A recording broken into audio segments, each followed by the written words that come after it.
Calon gubernur dan wakil gubernur Bali terpilih, Wayan Koster Giriprasta, mengikuti serah terima jabatan sehari setelah dilantik Presiden Prabowo.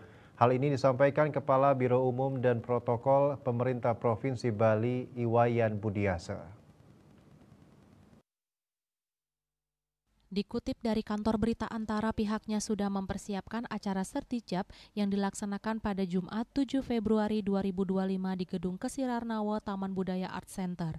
Ia mengatakan prosesi serah terima jabatan dari PJ Gubernur Bali Sang Made Mahendra ke Kepala Daerah definitif akan berlangsung pukul 10 WITA.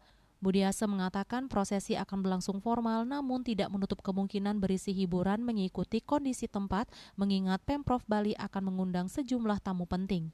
Jelang pergantian kepala daerah, PJ Gubernur Bali sendiri sudah mulai mengemasi barang-barang pribadi serta dokumennya di rumah jabatan Jaya Sabe dan kantor.